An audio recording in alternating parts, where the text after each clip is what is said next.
I want to begin this panel conversation with saying something that may not be what we want to hear. But ladies and gentlemen in the room, it is not normal that we are counting dead women. It is not normal that every time you wake up and you read a headline, there is a dead woman on that headline. It is not normal when we speak about 500 and hundreds, thousands of women who have died in this country. It is not normal.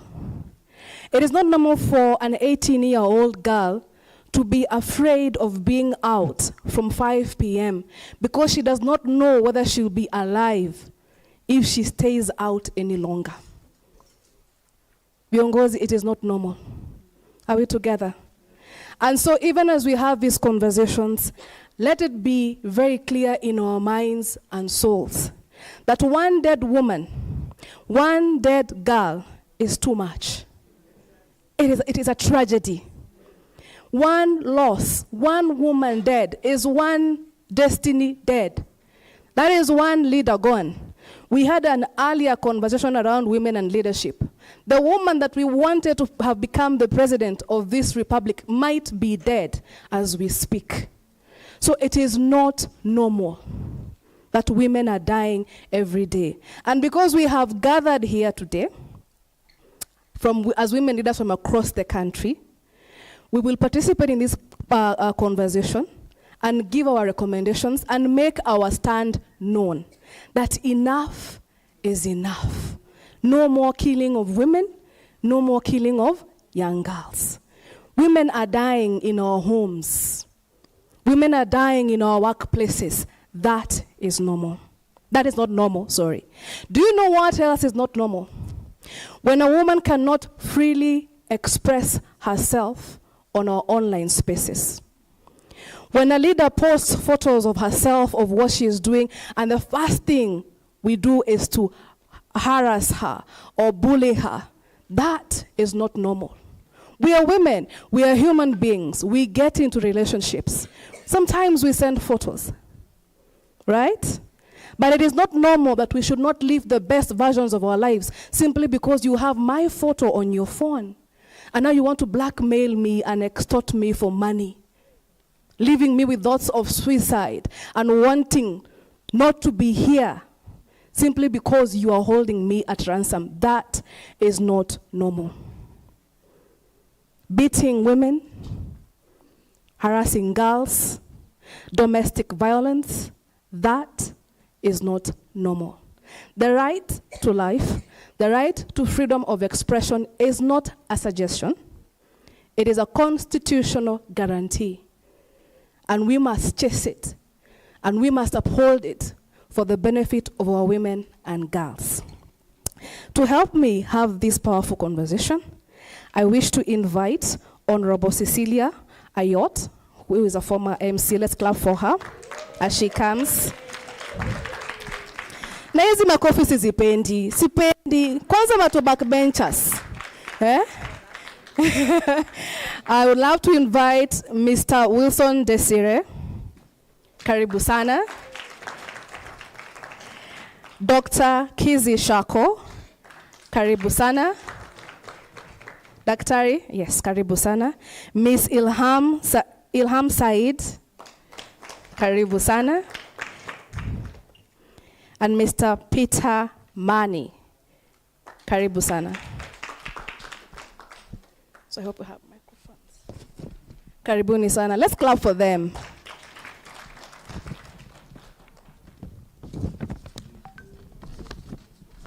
So to kickstart our conversation this afternoon, I will allow our very powerful panelists to introduce themselves in, let's say, 45 seconds. You can give us your name, where you work, and something that is very interesting about you. Karibu sana. Thank you so much, Madam Kiai. I am very privileged to be here. My name is Peter Mwangangimani. Peter Mwangangimani is the president of Makueni University Student Association. and a student of Electrical and Electronics Engineering, Technical University of Kenya, graduating this month on 26th. And I was privileged to serve as the president of the same institution, 2021-2022. I'm also passionate in climate change, and I am serving as a climate change planning committee member at Makueni County Government. As we navigate the agenda of today, we will get to know one another more and more. Thank you so much. Good afternoon, everyone. Desiree Njamoya is my name. I work with the National Gender and Equality Commission, heading the Complaints, Investigations and Redress Department. Interesting thing about me, my whole world and everything revolves around women. So I've been shaped, inspired, and interestingly enough, even my career choices shaped and informed by a woman and women. And I find myself still working in that space, so that's interesting. Hamjambo wote. Nami si jambo, naitwa May Achieng. I'm also referred to as Cecilia, names that we found ourselves with. I'm the Executive Director for Women Voices. I'm a deliberate feminist, a women human rights defender. One very wonderful thing about me is I have a beautiful voice to dare patriarchy in the face, unapologetically. Good afternoon. I am Dr. Kizi Shako. I'm a forensic medical practitioner who has specialized in forensic medicine. That's basically like criminal investigations related to the human body in cases where the victims or even suspects have not died. So they are still alive after the event. I am currently the SGBV advisor to the Office of the Chief Justice, and I am a member of the National Council on Administration of Justice SGBV committee. Desiree here is my boss. Yeah. Now, one interesting thing about me.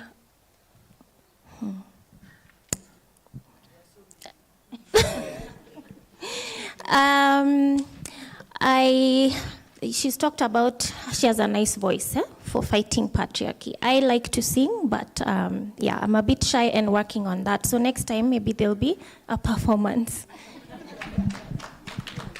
Good afternoon, everyone, and assalamu alaikum. My name is Ilham Hisham Said. I'm an advocate, and I'm also the managing partner for Silk Advocates, and a proud member of FIDA Kenya, former staff as well. So I believe some of us here, we have familiar faces. Some of us, we've trained together. Looking forward to this afternoon session. Something interesting. I love swimming. Don't dare me. Thank you. Just okay. Without wasting time, we will get into the questions. And I am also inviting everybody in the room to just note down your questions, because we will be getting back to you, because your voice is also very important this afternoon. So the first question, we are in a season in this country where cases of femicide are on the rise. In fact, stakeholders across the country and even home and abroad have called for us and for the state to declare femicide as a national disaster. And the first question would be, when do you think, is it when or if, when do you think we should actually now call for femicide to be declared as a national disaster, and the steps that we need to do to ensure that we don't lose another woman to femicide? Begin with you. Thank you very much. So basically, this ought to have been a yesterday issue, not a today issue. Femicide was first brought to the limelight in 1976. But to date, we are still talking about having femicide being declared a national crisis. This is something that started ages. Initially, it started as witch hunting in the olden age, even in the English era. You'd get witches who are being hunted, and these were mostly ladies. You'd get female infanticide. So this is something that started way back.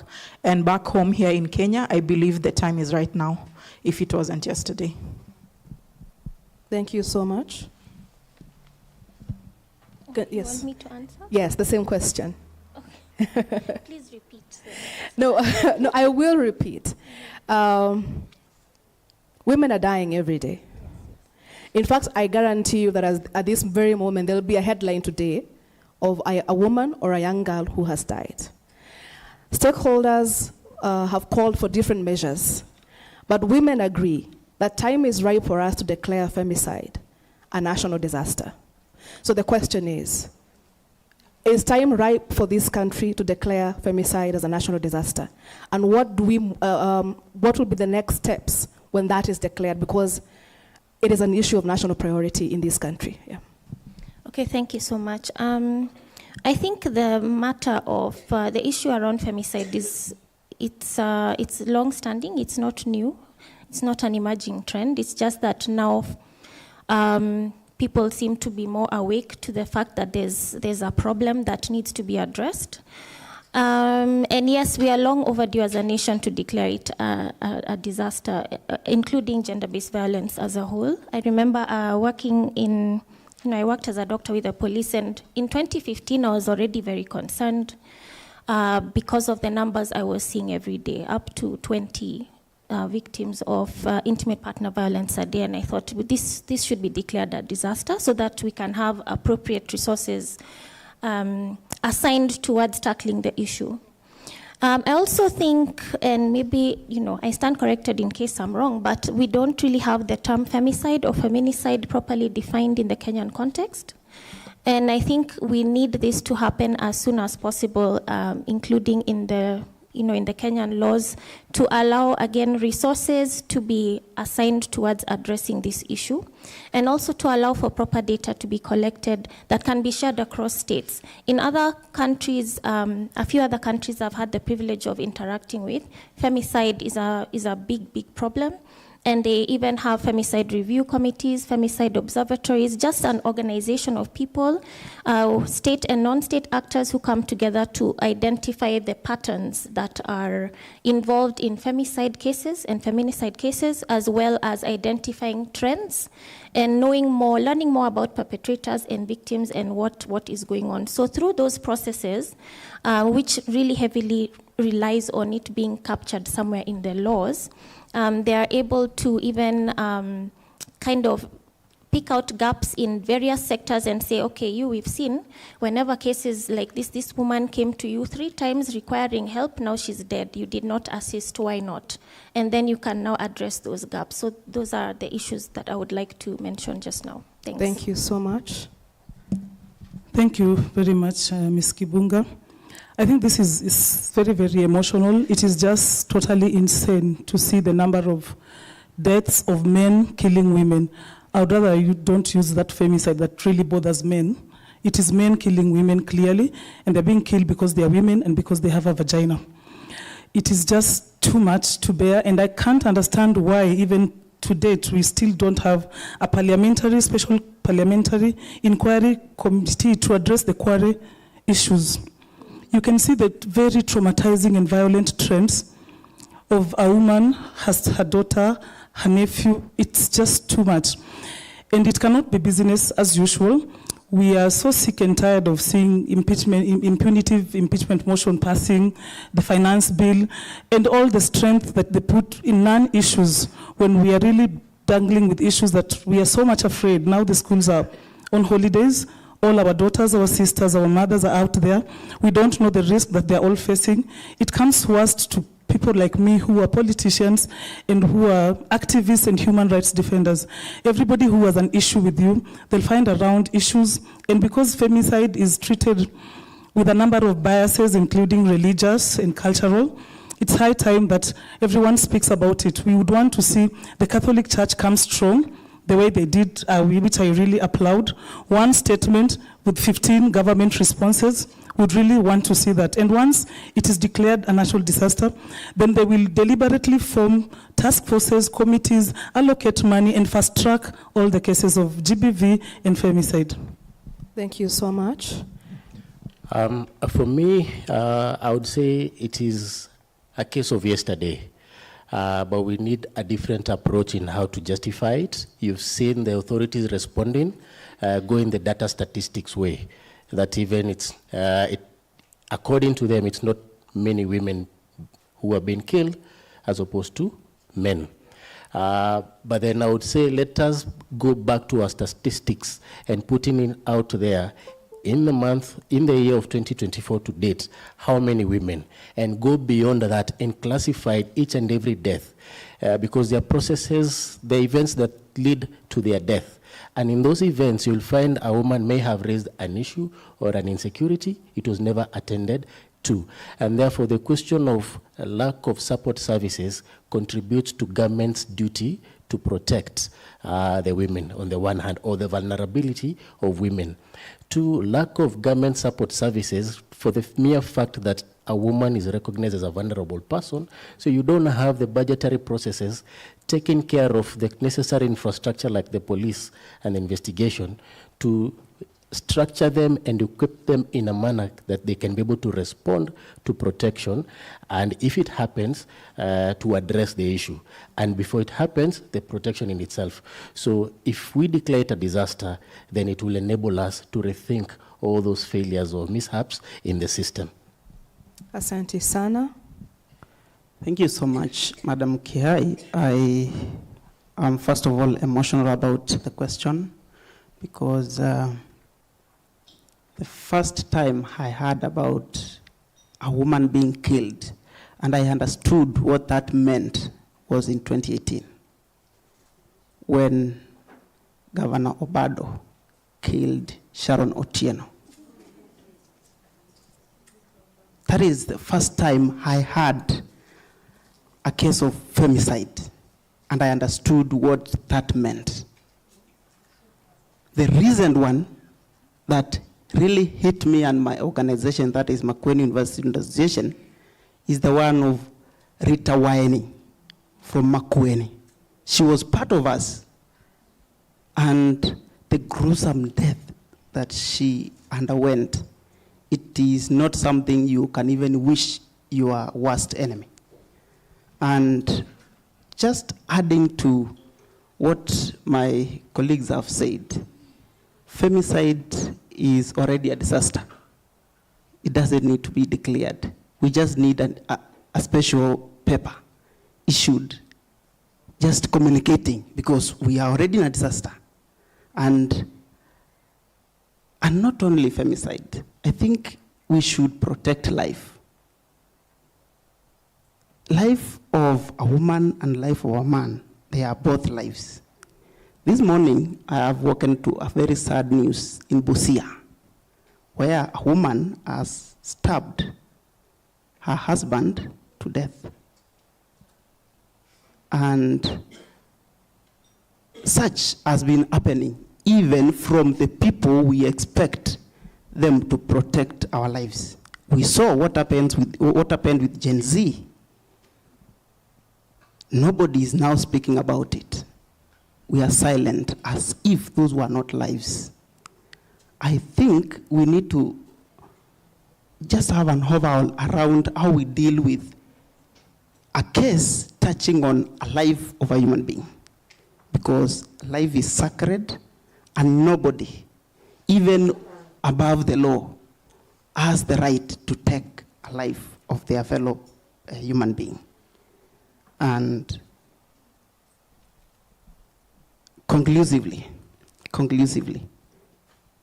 killing in Kenya has become normal. We have seen all across. What happened in Shakahola is already forgotten. Nobody is talking about it. How many women here are faithfully attending to different denominations and religions? How many? Many of them. How many did we lose in Shakahola? There were so many. So we really have to have a discussion on when should we declare. I think The government should just wake up and stop defending itself. It is already failing. And it goes without saying that if your principal mandate of protecting life of your citizens, you have already failed, then what business do you have in leading the same people? So it's something that needs to be acted not later than yesterday. And while you're still having the microphone, what is the role of men in this conversation? What is the role of men in advancing gender equality? Thank you. First of all, I understand if not all of us here, we are married. If not all of us, we are married. And don't laugh. So it's an assumption. I've said, if not all of us, we are married. So I'm still on track. So thank you. So the same approach we give to a family as men and as well as women, it is the same effort and energy we should give in advocating for gender equality. Because one, in a family, do we have to fight so that we get gender equality in the family? No. You find yourself as a man, you are free, helping your wife do 1, 2, 3, helping your daughter do 1, 2, 3. Then how comes when I step out here, I am not comfortable to advocate for the rights and freedoms of my sisters and mothers? What changes from the house or from the home when you get out here? One, we should as men be role models. Let us be empathetic. And now speaking to the men in the room and the men who might get to watch this clip, is let us be empathetic in this way. Let us take that the women we are bullying out here, because it goes without saying that women are being bullied by men. I have not seen a woman bullying a fellow woman, and especially when it comes to physical bullying. It is very hard. So as men, we should be role models when it comes to issues to do with gender equity and gender equality. Secondly, we should stand in the gap as men to appreciate those other men who are champions of gender equality. And I welcome also FIDA to take this one as a challenge, because when we appreciate men who are champions of gender equality, we motivate other men to be champions of gender equality. During the last plenary session, I have had a conversation with my table mates there. And I was telling them we have some counties so far who have complied with the gender equality rule. But we are not giving them credit. We are not highlighting those efforts. And they need to be highlighted so that other counties, who mostly are led by women, should embrace the same. Because, for example, take, for instance, I can speak of Makueni County. The governor of Makueni County has complied, and even he was appraised for abiding by the 2/3 gender rule. In his government, we don't have a discussion around 2/3 gender rule. I have heard in Trans Nzoia, where Governor Natembeya is in charge, the same is happening. What is happening in Machakos, where we have a woman governor? What is happening in Nakuru, where we have a woman governor? What is happening in Meru, where we have a woman governor? As men, we are leading by example. But as women rights organization, you also need to appraise men who are doing wonderfully in this field of gender equality, and also motivate your fellow women who are in positions of influence, in positions of decision making, but they're not making the right decisions for their fellow women. Because I believe appointing positions, there's nobody who is limiting you from appointing all women. Thank you so much. Thank you. Mr. Peter has a lot to say, and I can see when he was talking, there was a lot of feedback. The women were saying, so I am hoping that all of us are noting the feedback, because we will have a very interactive conversation where we can share our thoughts on the same. Mr. Wilson Desire, I have a question, but it is in the form of a story. In the month of October, there's a lady called Seth Nyakeo Njeri, who was brutally murdered in a very tiny room in Thika. And when the story was first published on our mainstream news outlets and even on social media, the first response was, why was she there? What did she do wrong? What was she wearing? Had she eaten fair? All these kind of questions. And the questions that were being posed on the comments on these platforms were being posed to a woman who has died. Every month in our national daily newspapers, they have a printout, and they print out the faces of dead women. And every time they print out the faces of dead women, we have social conversations around it. And we say, they are dead because look at how they were dressed. These are students. Did they eat people's money? And all these things, except the question as to why they are dead. Now, we cannot deny that our mindset as a country, there's something perhaps that we can do differently.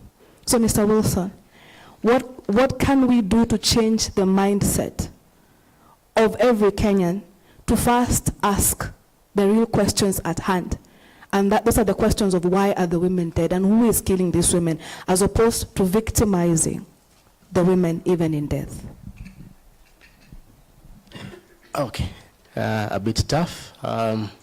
First and foremost, I think from my point of view, having sat at the committee leading the review of the sexual offences law, it's a whole question of mindset. So we need to go back to the society and change how society is socialized. GBV is a gender-based crime, but when you put sex into it, it is because of the sex. And therefore, sex is viewed both as an element of pleasure, an element of gratification, an element of power, and an element or a tool of subjugation. And therefore, when femicide occurs in one instance, it be because of subjugation. The man wants to subjugate that woman to a certain point. If it happens because of, or in the process of celebration or something has gone wrong in that whole process. And what is the likely process? The man or the boy child may not have been able to convince or didn't feel confident enough to be able to persuade the woman or the lady to accept or acquiesce to his or her advances, and therefore the conversation have to go back to the root. And you realize, to just complicate it further, even the education materials that had been approved to junior secondary were blaming dressing as part of the invitations to GBV. And that tells you even the setter or the author of the book is still operating in that mindset that it is my dressing that, or it's the dressing of the woman that invites not sexual attraction, but sexual violence. And it is very deliberate in that communication. But so I say one of the views is to change that conversations at the house level so that the boy child can, or the men and the parents who are men can be able to tell their children that it is a conversation you have. It is a conversation we're about to start having. and engaging in. And therefore, no matter how they dress, engage in the conversation, seek their consent, there's a right place and time to do it.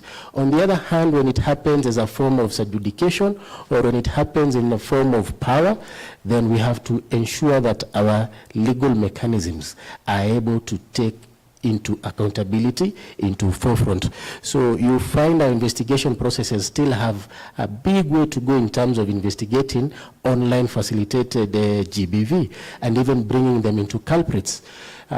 Two, on the other end, our women and girls need to be digitally literate. So that they're able to appreciate if you see a Twitter that you respond to, it responds to you in an embarrassing or harassment way, you then are able to realize this is not a person behind it, it is a chatbot or it's a bot, it's a machine.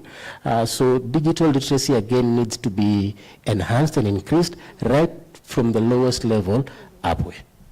Thank you so much. Mpigie makofi. Let's clap for our panelists. Madam Ayot, the women of Kenya demonstrated recently, and their voices were unanimous that there needs to be a stop in the killing of women. I remember on the day of the protest, there was a very big question in the room, or rather on the streets. Where are the leaders and where are the politicians? And what are they doing to ensure that the voices on the streets are able to match the voices in parliament to protect the Kenyan women? So what gaps do you feel that we have in our governance systems that is enabling cases of GBV, femicide, and the violence we're seeing against women, and what can be done about it? Thank you very much for that question, and I am glad that I participated in End Femicide, and actually I read one of the statements, and it turned out that it sounded like an incitement because I have been a member of county assembly, and when I asked where are other leaders, then other leaders who were bashed thought that it was because I had asked that question, but every other person there would tell that they were not there. But then I want to condemn the fact that people think that it is a women issue. Esther Passaris was there, and she found it rough because there's a set of ideology that this is a women's issue. It is not a women's issue. It is murder, it is crime. In the whole 290 constituencies, women vote. So it is a responsibility of all the political legislators who are paid by the taxpayers' money that women work hard to earn, to take responsibility and respond. It is clear that there's a huge gap and silence, and it's because of the patriarchy systems and natures. It brings me to a concern that has been raised in this platform that there are a number of women who it seems like the buck stops with them, but then they have not done what they expected. That is both true and untrue, because we know even patriarchy has delivered women politicians, and you look at Kawira Mwangaza, there are strings that she cannot implement a government she wants. She cannot do what she wants. So we cannot ask ourselves here that what are the women politicians or governors doing? That is not the question. This country got independence in 1963. We've had all male dominance society since then. We've had a cabinet full of men. We've had the president, all instruments of power, finances, all men since that time. So they owe us an apology, they owe us reaction now. Yeah, please clap for me. And I want to salute male champions. But then I also want us to know, women, that problems cannot be solved by the same level of mind that created them in the first place. So we have to take lead in this. We applaud and appreciate men who clearly see things, but a bunch and a majority of them are still live in days that I don't even know and cannot lead the process, cannot speak on our behalf. We know where the rubber meets the road. I am born and raised in the informal settlements. I have battled I've battled with all this throughout my life. I rose to be a legislator and still I could not handle it. I walked into the county assembly and it's like my vagina was in my forehead. We discuss security issues, somebody wants to comment on how I'm dressing. So it is everywhere, it is a troubling trend, and it calls upon all of us in the civil society spaces, the religious setups, who have really done as a raw deal in all these issues. And people who are Christians have to begin speaking about these issues, because we know the role of the church in some of these issues. That GBV cases have been made to appear like cases in Nyumbani, when actually we lose people, we lose very important potential people in this country.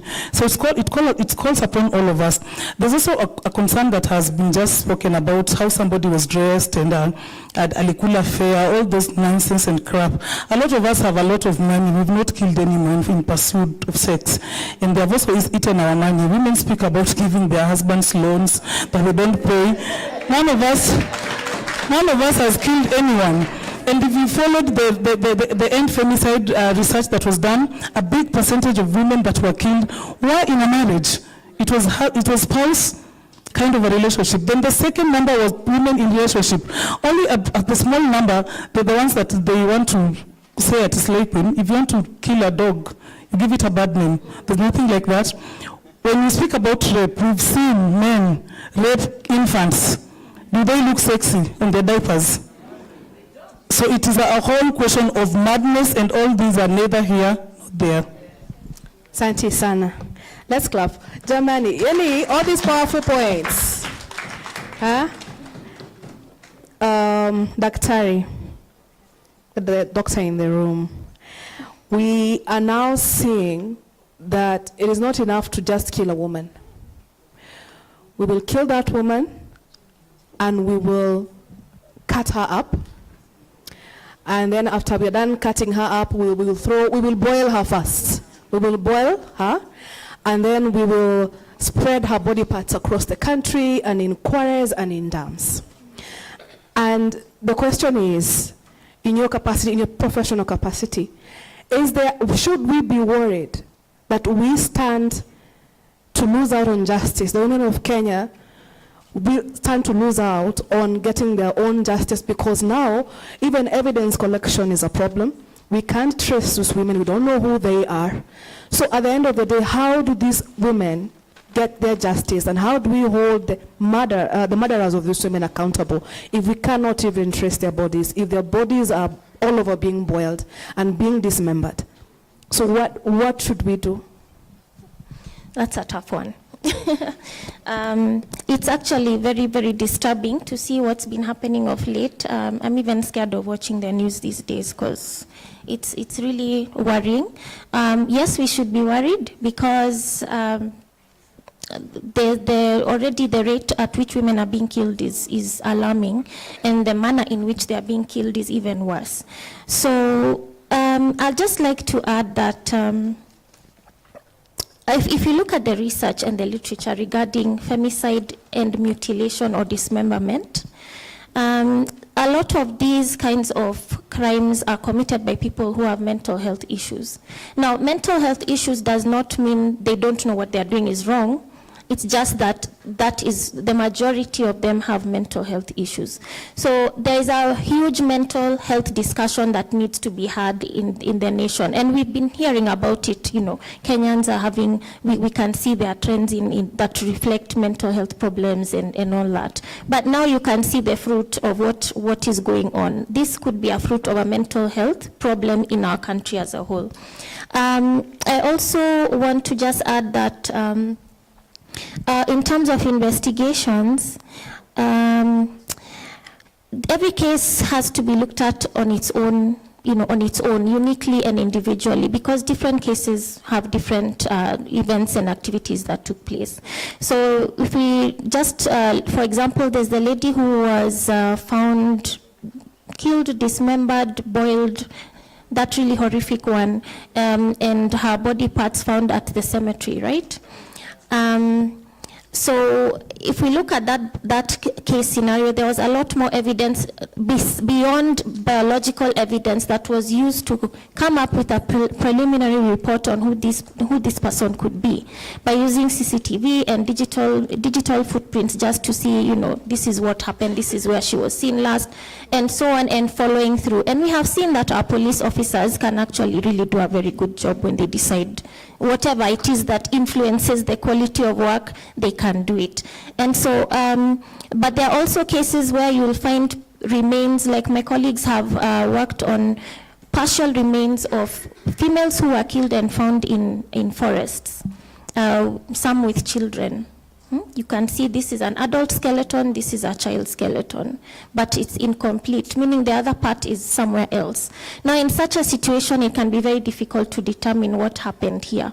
However, in all these different scenarios, what must be done is your international best practice for crime scene investigations, which is the usual. What should be done is, cordoning off the scene, identifying where the evidence is, ensuring that the relevant experts are brought on board. So there are experts who specialize in identifying human remains that are skeletonized, that are partially skeletonized, and various levels of decomposition. And also ensuring that the crime scene investigations has a sort of multidisciplinary approach that needs to be applied. So you can't find, like, I can't handle what another called a forensic dentist will do or what an anthropologist will do, and we should be able to identify that early so that we can collect information early. That's something that I see as a challenge in our setup. And then I also want to just add the importance of the community. At community level, when you see or observe something amiss, it's important that we are quick to report and let the authorities know. Just as with this case, there was a missing persons report that really I believe it assisted in getting this case to where it has gotten so far.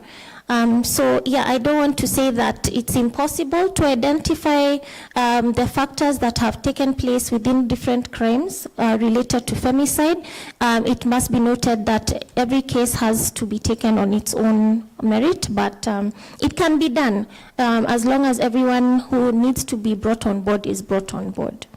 Yeah. Thank you so much. We'll take the last question to Ilham Said. Then we will get now to the voices in the room. And my question to you is, everybody, all of us now, we have smartphones, right? And the potential and possibilities of owning a smartphone and internet connectivity is just vast. And more women, even as was evidenced in the earlier discussion in the morning, attested to the fact that now we have a lot of technologically assisted violence. And we would just like you to share the forms of that kind of violence and what we can do to curb it, and how women can be more aware on how to respond to violence that now has taken a technological angle to it.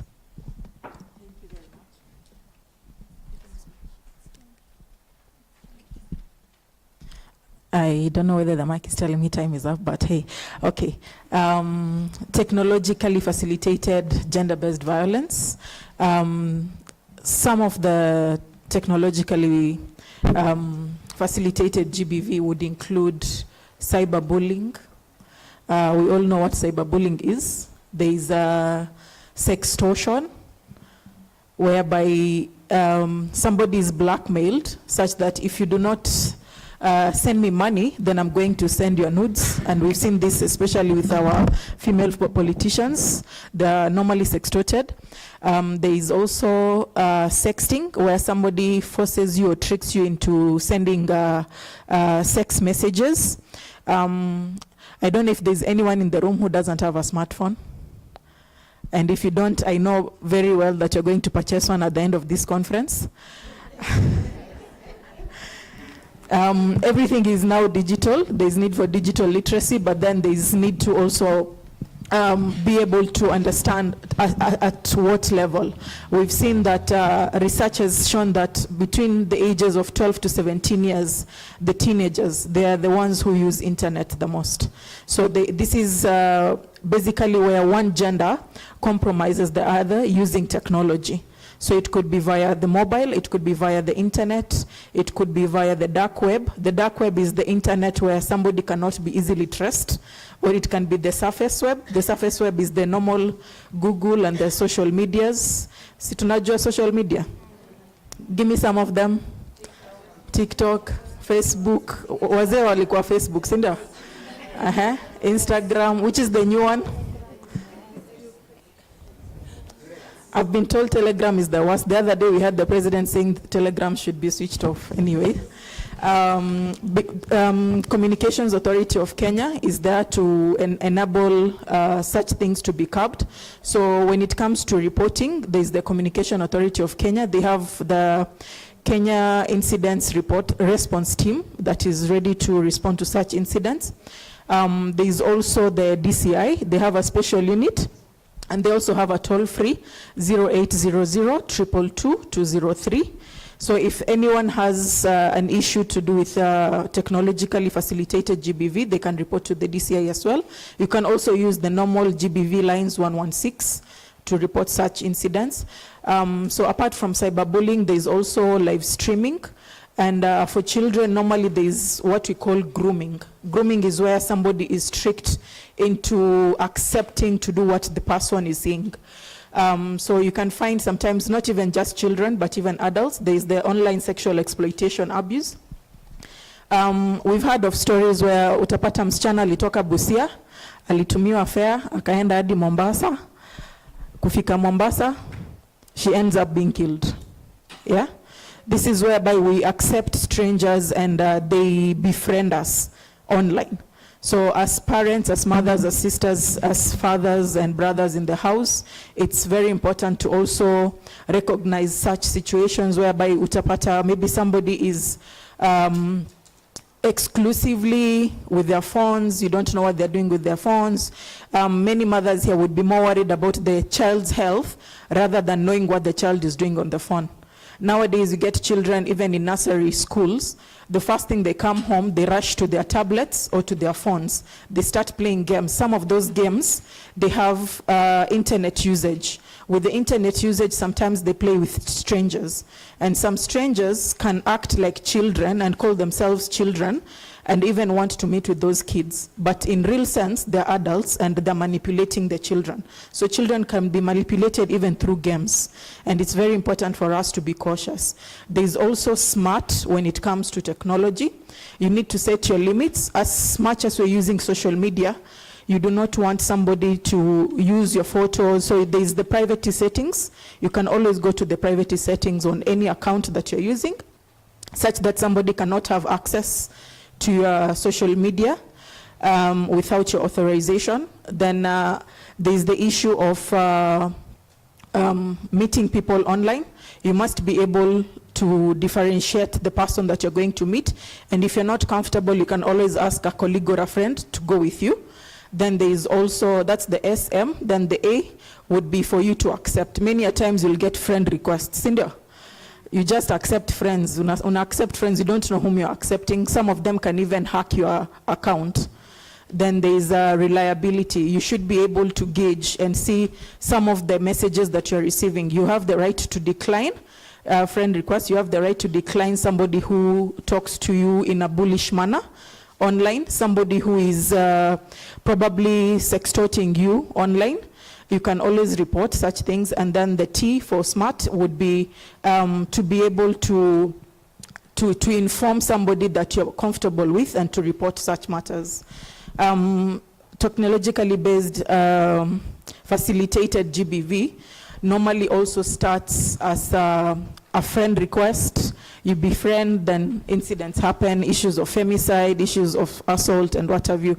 And many a times when such cases are reported, unfortunately, they're reported as maybe defilement and not as online sexual exploitation abuse, maybe because of the limited reforms and policies that are available. So perhaps maybe first would be to ensure that we have sufficient guidelines and policies to ensure that issues of online sexual exploitation and abuse are curbed.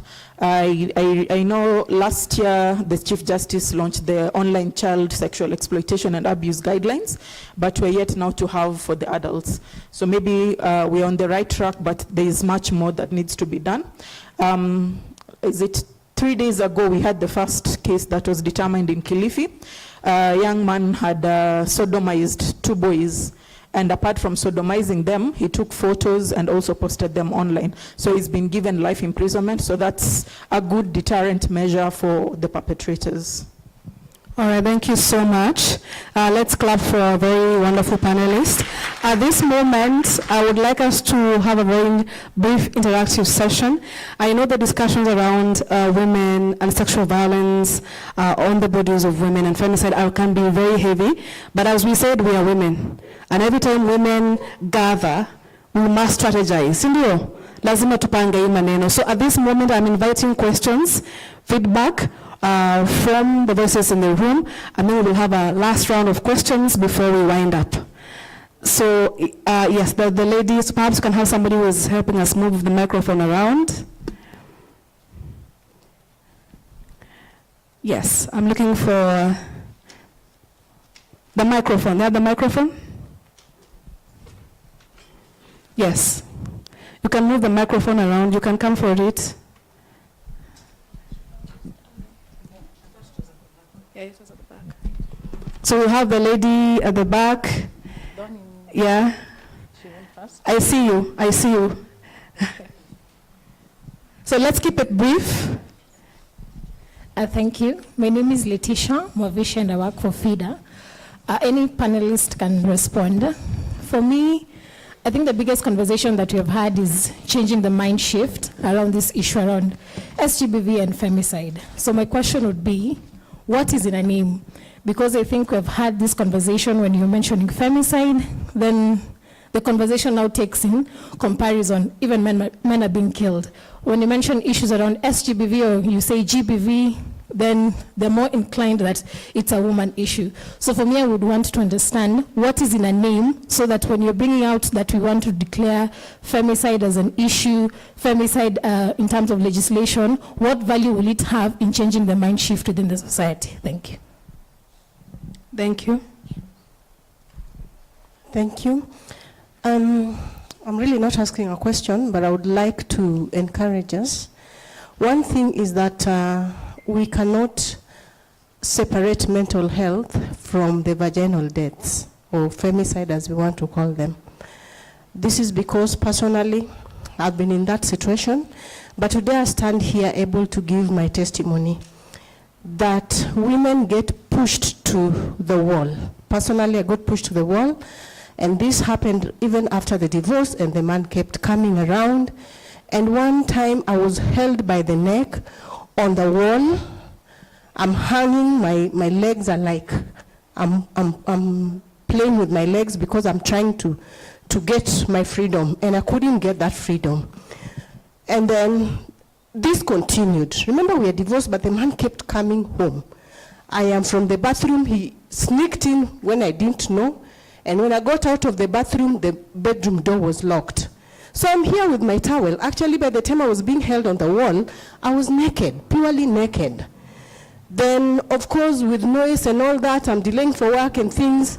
The next time that happened, it was going to be tragic. And I remember very well that day there was a woman in a section of Kisumu who had killed her children, her husband, and herself. So as this was going on, I went to the kitchen because I'm suffocated in this house. And I took the gas pipe. The man is here holding me. I'm trying to get away. I'm already divorced from this man. I held the gas pipe with one hand holding the lighter. And I told him, that woman who died killed her husband and her children. She didn't get into her marriage to do that. She was provoked and she got to the wall and she didn't know what to do herself. She couldn't find an escape route. And her only escape route was to escape with everyone to the land where everyone is silent. I was calculating in my head, do I really want to do this? Even as I was holding that gas pipe, I'm so sure that I didn't want to die. I still had children that I wanted to live for. So I didn't want to die for anyone. I didn't even want to die for myself. I wasn't going to die for a sick man. So because I had gone through therapy, I'm a therapist myself, but I had taken myself through therapy. I was able to really not light the gas. But I told that man, that woman did not want to die. It's only that tomorrow you will not be able to read the headlines. but you will be gone with all your children plus myself. So what am I saying? All of us in this hall, we have a responsibility to be our fellow women's keepers. When you see something very wrong with a friend of yours or someone that you know, find a way of reaching out. I usually don't keep quiet. I have identified even women on Facebook. When someone comes out and there's just a narrative, meaning they are sending a message, they are calling out for help. And some of us will be like taunting them on those messages that they put on social media. Let us not go there to maybe insult them or laugh at them or, I mean, like, what is this going on? Why are you taking your war to the social media? They never want to take their war to the social media. Those people are always calling out for someone to listen to them and at least come out and be able to help them. For me, I got therapy through FIDA. I needed a lawyer, but I wasn't given a lawyer. I was given a counselor instead. And I represented myself in court. I always tell people that I got divorced before marriage because that was never a marriage. Of course, it had 3 kids. I'm today divorced. But even as I stand here, the man is in my house. Yes. So what am I telling you? Some people are just sick. Just sick.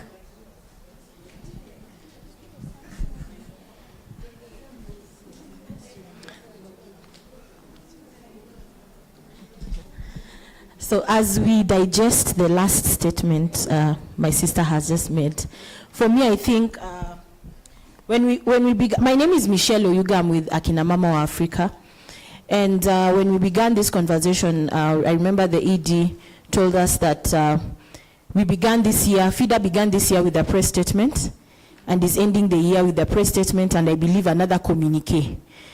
And the conversation we are having here today is not unique. There's another group that is also meeting today discussing the same issue.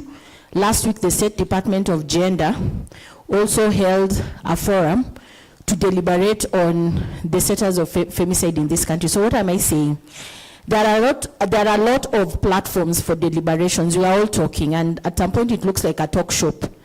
And I want to challenge FIDA. FIDA is a legal institution. Sue the state. The state has obligation to promote, protect, and fulfill. So, other than talking here, we also need to, FIDA needs to hold somebody accountable. And when we see the state, when FIDA sues the state, then the state will see the need to put in place measures, or heads will roll. That's my humble submission. Thank you.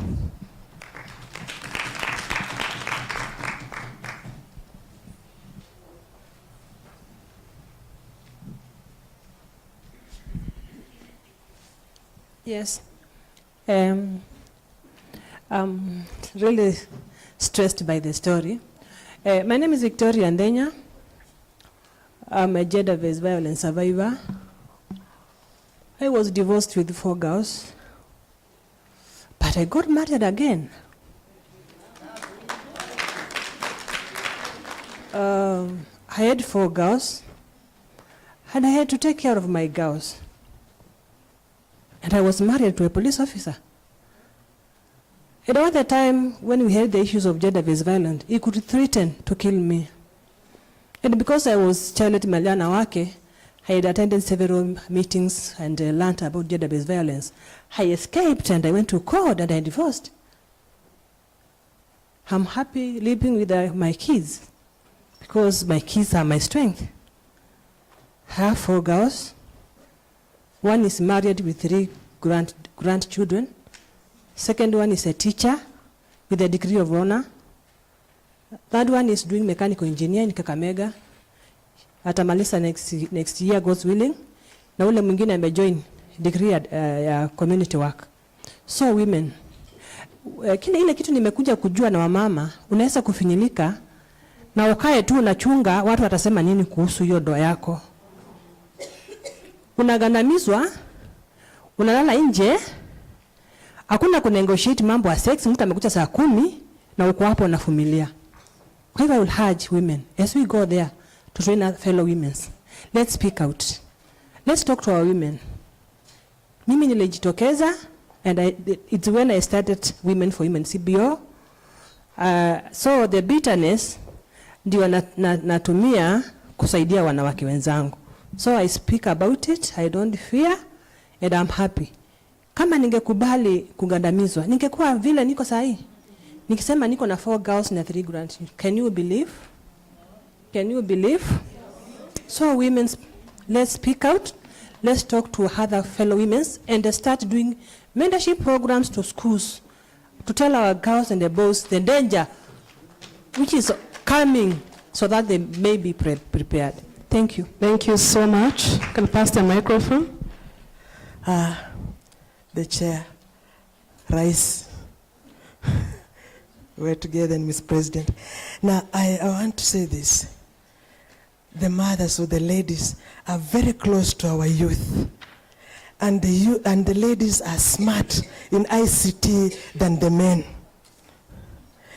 Now, if the youth use the ICT to mobilize themselves until they went out, what are we waiting for?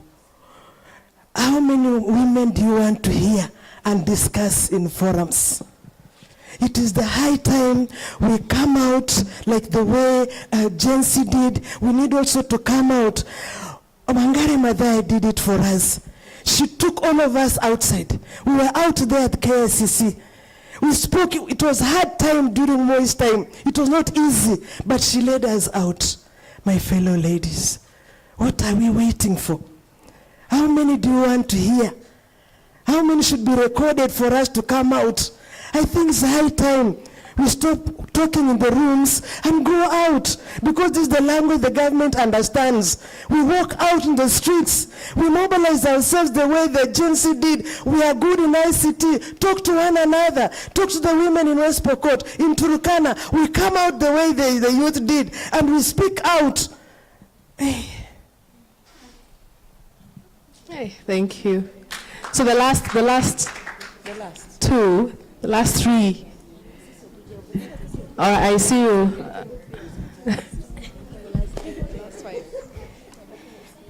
Hello. Mine is not a comment or an experience, but it's an example. My name is Rebecca Ikwam from Turkana. I would like to encourage our participants and our good lawyers that I served in a country that was rampant with what is called passion killing. It was an African country. It was as bad as, worse than this, because in that country there was no marriage.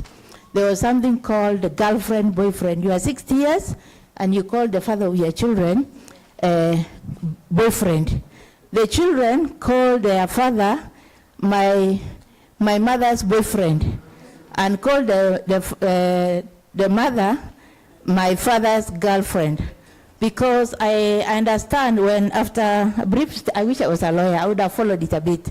After we inquired, they said in that community, you will never marry until you do a traditional wedding, almost like our Turkana. You can be 50 years and unless you do the traditional wedding. So the passion killing, that country was Namibia, was so bad that we lost our colleagues in the embassy. I was working with the diplomatic mission. So bad, such that it took a president to come up when he was elected in 2015, to come up and says, my tribe is the one that is leading with the passion killing. I have to stop this. Even if it's once a woman, and mostly 3/4, I think almost 90% was women losing their lives by men, by the lovers. And it's not about they were fighting, it's because when I'm finished being your girlfriend, I have to kill you to move to another girl, another lady.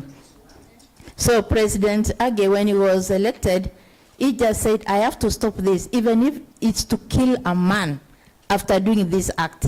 And honestly, when I departed the country that year, it had reduced, but I didn't investigate. It's not, I didn't study about it. Thank you. So are you saying that when the president suggested that if a man kills a woman, the man needs to be killed, Yeah, the rate went low. in one of his speeches, he said, and it was mainly practiced by his tribe. Okay. In one of his speeches, he said, even if it's to kill somebody because of killing somebody just because you want to separate, there was no separation. The answer to separation from a man was to take a life of a woman. Thank you. All right, thank you so much. The last, because of time, let's take the last question. Okay, the last one. Thank the you last very one. much. Thank Yes. you very much. My name is Mercy Nekesa. Currently, I'm in Narok County, a place called Masurura. I serve for Girl Voice Foundation. So today, I just want to say to women, please, hii mambo ya kuambia wasichana, vumilia tu, kwanza wanyanya. Wanakuambianga vumilia, unajua tu ndio inakuanga hivyo, hata si tulivumilia tu, kaa tu. So please stop. So I'm a victim. I used to love someone in those days. Okay, si mbali sana because I'm still young. Okay, I'm still 34, so I used to love someone. So one day, okay, I got pregnant. Tunapigana daily, day in, day out. Every Friday, my sister gets a call. Every Friday, my sister gets a call. So when I try to speak, they are saying, some people, my aunts, my uncles, they say, unajua nafaa tu uvumilie. So one day I was pregnant, so nikapigwa tu teke, nikaanguka huko. That was the end of me. Nikasema mimi ikuvumilia, I'm out. So nikaamka na virago zangu. Next house ilikuwa vacant, so nikaingia tu hapo nikalala for the night. So currently, okay, that's the story of another day, but right now, God amenisaidia. I'm well again, I'm laughing and everything. My baby is alive and tunacheka na yeye, but I got out of that thing. So currently, I'm in that, it's a small village, it's called Masurura. It is in Narok County. So there's this case, okay, it was a teacher. I hear it was a teacher before nifike huko. It was a teacher. So watoto walikuwa wametoka kesha or something. I think they walikuwa wametoka kesha. So they were going home. So this teacher, I think with his friend, I think they were like psychopaths. So wakashika watoto wasichana and then wakawanyonga, like they were not raping them, but ni kutoa ulimi or something. Walikuwa wanatoa ulimi and everything.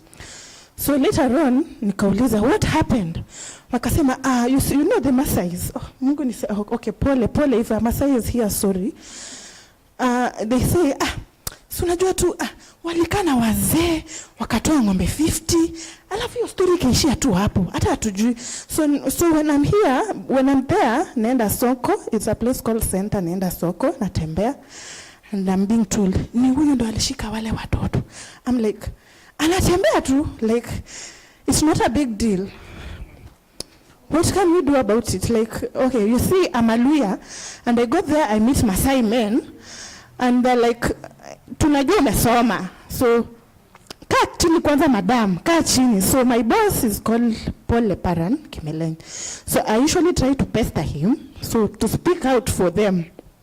But sometimes, unajua, men, they are not speaking out vizuri venye inafaa itoke. So, what can we do about that? So, okay, currently, hiyo kesi iliisha, ikaisha tu hivyo na ikalala hivyo.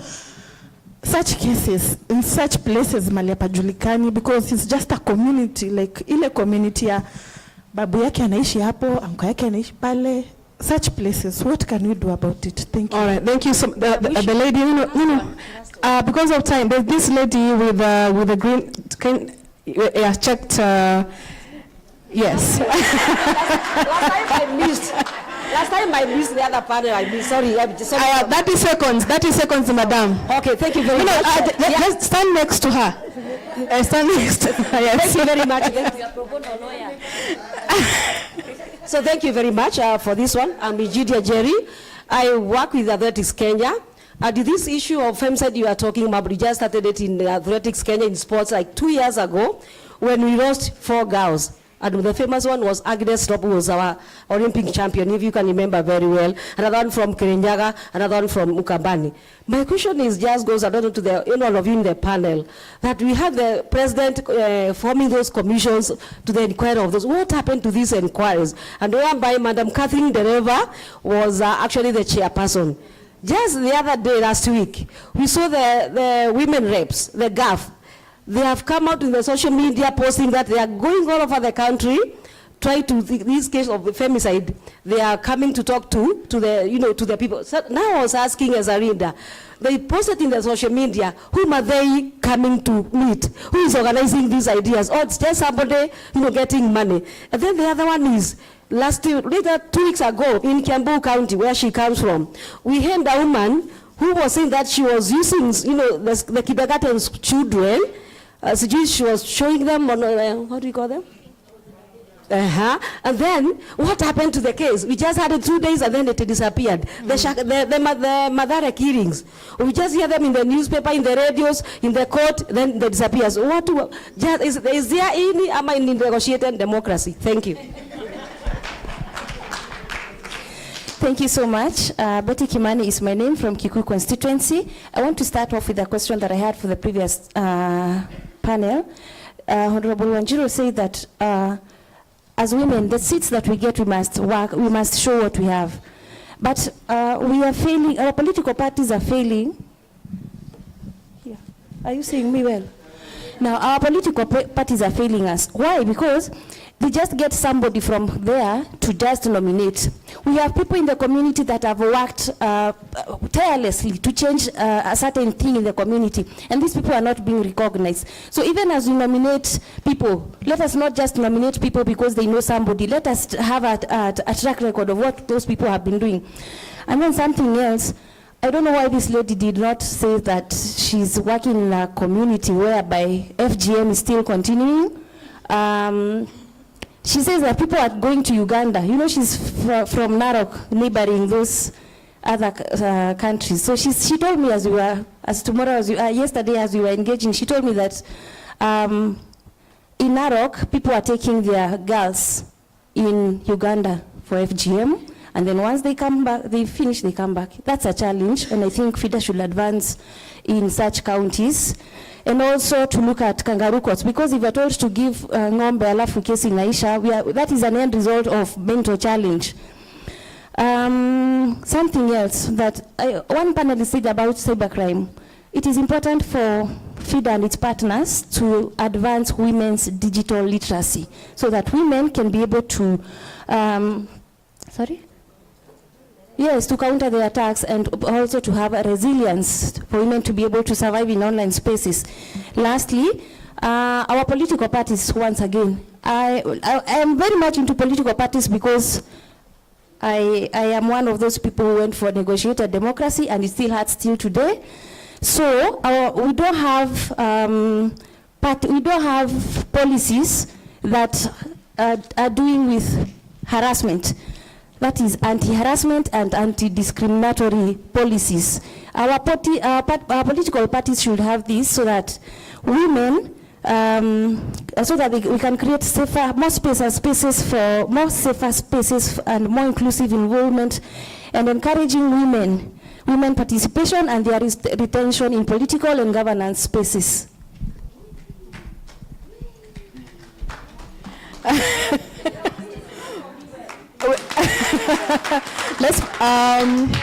So we will first respond, because we have so many questions and comments. Our very able panelists will first respond to the questions before we can proceed. So coming back to you, the voices in the room say that we don't have policies to counter the emerging technological assisted violence. Our kangaroo courts are still continuing, whereby our women, our young girls are still being abused, but the full ends of justice are not being met. Men are not talking. In fact, I will say it as it was said. Men are not talking. Hawaongei vile inafaa to assist the women who are going through this violence. And then we have voices or women in the room who say that we hear of these cases. Every day you hear of a woman being killed. The story becomes a highlight week 1, the next week we forget. Kabla tusahau, another woman is killed. So what is happening with these cases? So I will just invite you in no order, just from yourself, to just give comments on the same. And in your concluding remarks, because I think because of time we have to conclude this conversation, kindly end with a parting shot. And this parting shot is in this format. Think of yourself as the President of the Republic of Kenya and issue a statement on the state of femicide in the country. Unajua leo nilikuwa na mtihani, sasa lazima, if I suffer, people must suffer. Kindly issue give us your comments and also end with a parting shot of you being the president. Welcome. Thank you very much. So let me talk about the issue of ongoing cases, and then they go mute. Perhaps maybe the media plays a major role, and we need to applaud them in raising these issues, but they also need to follow suit till the determination of the cases. So it's not like the cases cease to proceed to court, but just that they're not highlighted. Maybe you'll hear of a case 6, 7, 8 years down the line once it's concluded. The issue of the Kiambu case, I know it is ongoing. I've spoken to the investigating officer and she's confirmed that the matter is ongoing in court. For the lady from Narok, issues such like that, there is no alternative justice systems when it comes to matters GBV or SGBV. So that is something that perhaps maybe as a CBO, you can always talk to your mother organization, FIDA, and other CBOs within your organizations to take it up. Hopefully the same has been reported. I know sometimes the complainants might not be willing to report such matters, but you can have what you call whistleblowing. Even if your organization does not want to be highlighted, you can be able to, through anonymous means, report the case or report to FIDA and any other organization that can be able to assist. Just keeping quiet will also not help. Taking that as an example, you could even have raised it with the DCI. They have the AHU CPU, the Anti-Human Trafficking and Child Protection Unit, which can take the matter up. Probably maybe a parting shot. I can talk of Donna Russell, the first time when femicide was publicized in 1976 in Belgium. She said, yes, they are homicides, but most are femicides. And it is time that we stopped, we realized the sexual politics of femicide. This is deeply rooted, and it is time to stop femicide. Thank you so much, Asante Sana. Thank you very much. That was a very interesting session. I listened to the lady who mentioned that her abusive husband is still living with her. And I know, many of us, there's this way society responds and reacts to such situations. There's always the question of, why doesn't she just leave? Why doesn't she just go? She can use the police, she can, relocate, take her kids and run, things like that. That's what people out there expect. But for the persons involved, it can be very difficult. And it's important for us to note this, yeah? It can be very difficult to leave. There are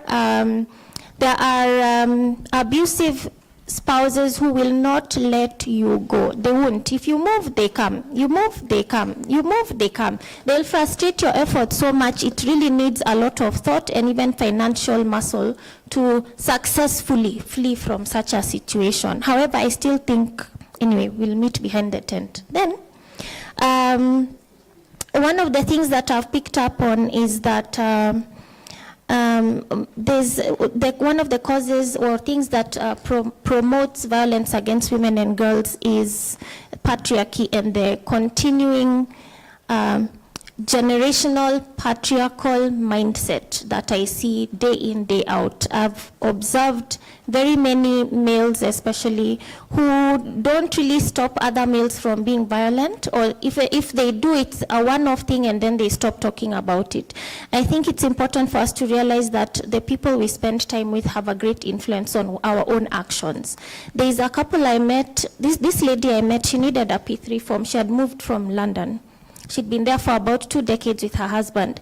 And she said when she got here, within 2 months in Kenya, he physically assaulted her, severely beat her, and I think broke something, right? And so for me, that really showed that the environment also plays a very big role in the way in the way people will behave, because it's like in this country, maybe violence against women is permissible. No one is going to do anything about it, but in other countries, because the leadership, the laws, the culture of those countries will not allow you to just treat women anyhow. So that goes back to mentorship and education of children about equality and what abuse is, and kind of where they can get assistance from. I also think that there's something that was said about media involvement, just highlighting, kind of these horrific news headlines.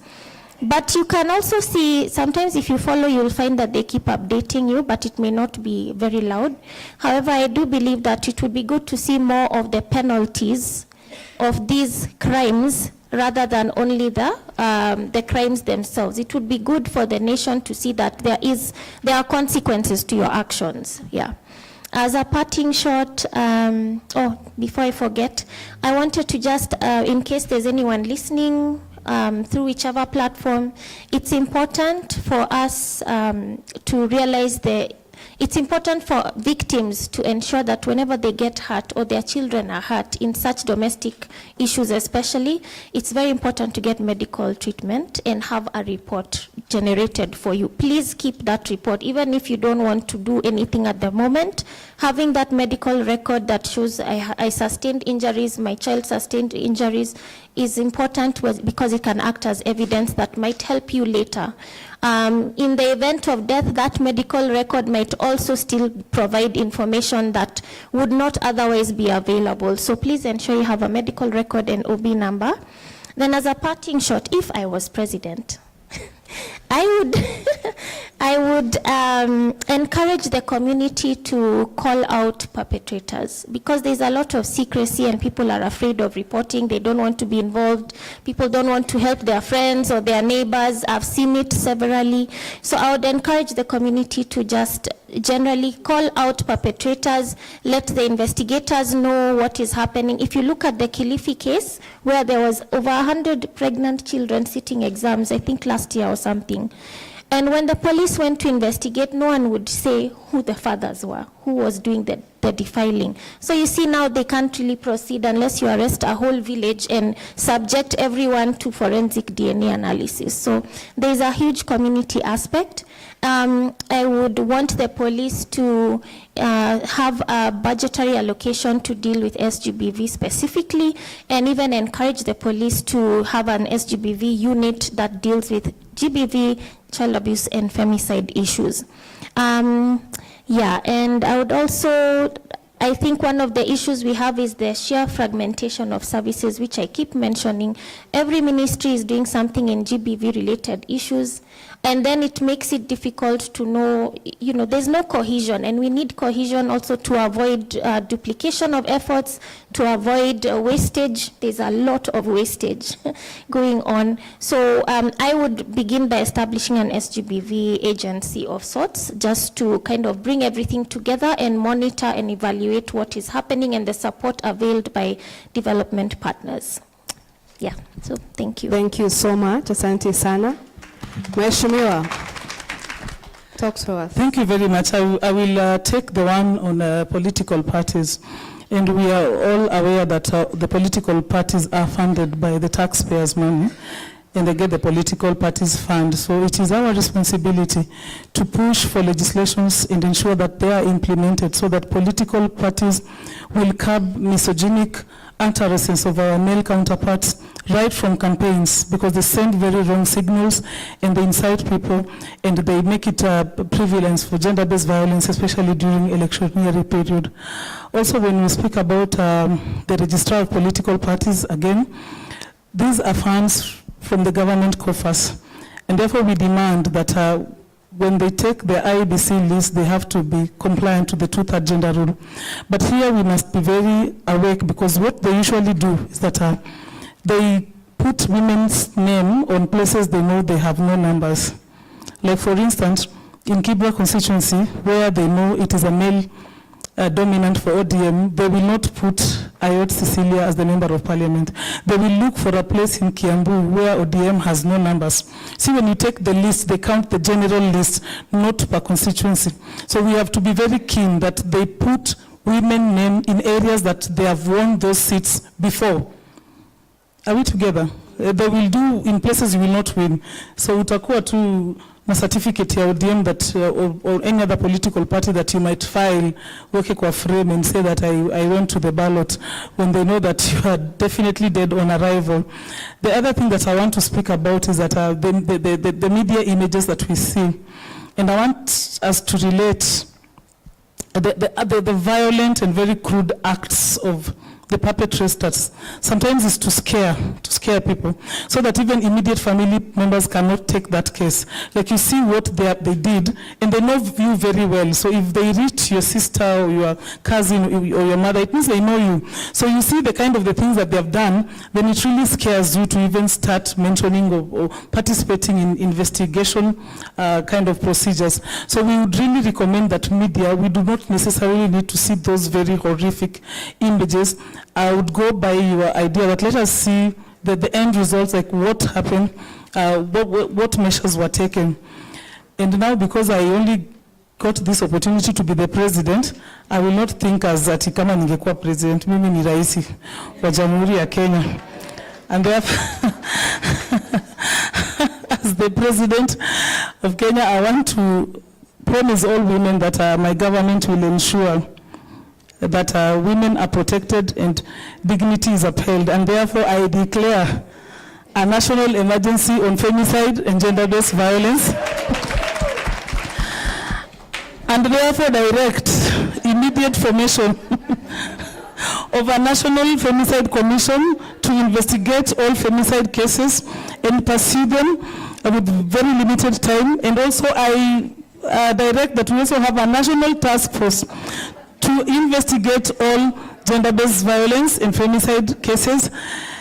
And my petition to women, we must not wallow in self-pity. We will not lick our wounds. We will pick the bull by the horn. It cannot be business as usual. We will not apply the diplomacy, reports. We will not do that, because by the time they come for us, they don't follow all those procedures. So let us fill all the spaces. We have the elite class of women feminists. Please do legislations. We have the community members. Let us mobilize. Let us form movements. Let us go to the street and use what we can to communicate to this government. This government has no ears. And lastly, I hate to use the word resilience. It has been used to weigh down women, but now I will speak about resilience in the process, not resilience in the troubles and hurts that you go through every other day. That we will be resilient in the face of adversity, to rise above the intimidation, to rise above the discrimination, and to fight for what we believe in as the women of this great nation. And let hope be our survival mechanism. Better days are ahead. Tusichoke. Let us be in the ballot. Na tusijaribu kwenda na chama ndogo ndogo. You see, again, don't just go to the ballot because unataka kuonekana ulisimama. Like, look at the possibility of you winning that seat. Let us first go na hizi chama kubwa kubwa. I have run thrice with ODM in Kibra constituency. When you run in a strong political party, it gives you better chances. So things will change. Processes will be fairer. Everybody is watching, FIDA, development partners, human rights defender and activists. So don't be afraid, you are not alone. And now that we are here, FIDA cannot solve all the problems. So let us take advantage of the partnerships, the networks that we have, so that we continue with these discussions moving forward. Thank you. Thank you so much, Rais. Thank you. Mine will be one. To speak as a member and a vice chair of the SGBV committee is to try and undertake to you that we are doing our best, first and foremost, to have the issue of femicide considered as part of an offense, identifiable offense or unique offense. We are going to work around, and we are working around that. Secondly is to encourage us. There's a way you turn something or a weakness into a strength. As the previous panel and speakers tried to allude to, I would encourage us, let's take the issue of femicide and SGBV as the organizing ground, not only to address it as an issue, but also to call for accountability from our elected leaders and government of the day, but also towards going into the elective position. There is nothing that prevents you from taking that and using it as an organizing issue, and where you can be able to hit several targets or goals around it. Finally, if I was the head of the state, I would say, and I would direct, first and foremost, that GBV, where femicide is one of them, is a national disaster. I would direct the cabinet secretary in charge of internal affairs, as well as the minister, the director general, and major general, defense, cabinet secretary in charge of defense. First and foremost, to restructure the agencies that they have gender units among them, their structures, so that you have a gender and vulnerable unit that is responsible to address all these issues from an investigative perspective, from a responsive perspective. Number 3, I would take my Attorney General into account for not having operationalized the Victims Protection Board, and I would require the Attorney General to immediately move with urgency to operationalize the Victims Protection, and direct my minister in charge of finances to ensure that county governments have the responsible or adequate funds based on a timely, phased-bound program to establish safe and rescue centers for persons who find themselves victims of GBV. And finally, also to ask the ODPP to work within his structures and the law to ensure that then they have independent units that are responsible, professionally dedicated to prosecuting matters of GBV. Thank you. Asante sana Rais. Hey. Last but not least, Mr. Peter. Thank you so much. First of all, I would like to appreciate the effort put by the mother of 4 daughters and the strength that those daughters give her and the energy that she gives back. That is what a mother is. But also respond to a question by Jerry. Although it is not really a question, but just a concern about the commissions which are being formed day in, day out, without resolutions, without actionable points. One being the Commission for Inquiry on Femicide, and had the commissions for inquiry on NFM, which is also affecting our mothers and girls. The government needs to just wake up and stop the narratives of somebody has killed somebody, then you go into forming a commission to investigate. Already you know the person. The people who killed Sharon Otieno are known. Why can't they be taken an action against them? The people who killed Rita Waeni are known. The people who are killing others across the country are known. And this continued delay on justice, it is what is making the community fear from even exposing the culprits. Because if, when you expose the culprits, they will continue masquerading in your village, the next person they will attack to be you who reported. So, as the president now, First of all, our ladies are the source of life. Women are endangered, and we do not have any reason to lose a woman on femicide. Men have capacity to do the Lord's job of procreation with as many women as possible. But one woman can only procreate with one man for the next 9 months. Now, what are we putting in place to protect this vulnerable faculty of our community? One, I would wish or direct that the institutions of justice move swiftly to resolve all cases around femicide, around loss of lives, and most especially the ones which have already identifiable culprits. Let us not beat around the bush. Let's get this one done. And the law enforcement agencies should get up and reciprocate the energy given by Kenyans in paying their salaries and remunerations to be in those positions of leadership, to be in those offices where they're enjoying and getting fun every time. We need an action, not letters and defenses. So, fellow Kenyans, I assure you, going forward, there will be no woman who will be lost on account of being woman. Thank you so much. Thank you, everyone, and all the presidents. Okay, you wanted to say something? I wanted to mention this one thing. One, for TGBV that happens on the space, but by ISPs outside the Republic. We have tried to form contact with the FBI. So we are collecting as many cases as possible so that then we're able to send them as a lot so that they can help us pull down those materials from the online space. So if you know somebody who's affected from that perspective, it will be good for us to have that particular case. Then secondly is a challenge to FIDA, that TGBV as well, where as we are going to the electoral cycle, it has already begun.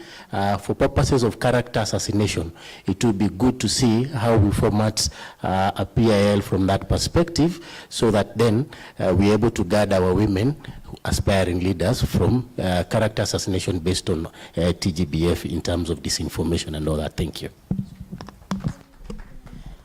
Maybe just as a wrap, when it comes to femicide, we are aware, or some of us are not aware, that sometimes the men that we have may take out insurances, life insurances, and may enrich themselves by virtue of killing the women that they're with. So somebody can take out an insurance on you. Sometimes you might be aware, and sometimes you might not be aware. So it's keen to be alert, and also not to be ill-motivated by such factors. Considering that many of us are vulnerable, it is important to have wary situations. Sometimes you can find maybe your husband or your boyfriend or your fiancé is changing his behavior. He's become more sweet, gifts you every time, kumbe ndo anakuambia kwa heri. Kwa hivyo tujichunge na tukae rada. All right. Let's clap again for our panelists. Thank you so much to Honorable Cecilia A. Ayot, Mr. Wilson Desire, Dr. Kizi Shako, sorry if I mispronounce your name, Ms. Ilham Said, and Mr. Peter Mani for your very rich contribution. We have benefited from your insights, from your knowledge, from your expertise, and we hope that for FIDA, the same will be factored in programming, as well as in implementation of policies, both internally and even as very solid suggestions to the state and all the actors involved in this matter. In conclusion, as far as the lives of women is concerned, I will just echo the words of Ms. Ilham Said, who said that we can no longer wait and that it is no longer business as usual. If you continue waiting, more women will die in the name of femicide, as domestic violence, and they will be harassed online, and therefore, as far as safeguarding the lives of women, we have to act, and to act now. At this moment, I invite you to clap for our panelists as they leave. Tuambie asante sana. Thank you so much. Asanteni sana. Thank you so much. You're being a gentleman. Let me hand this to you. And then stand.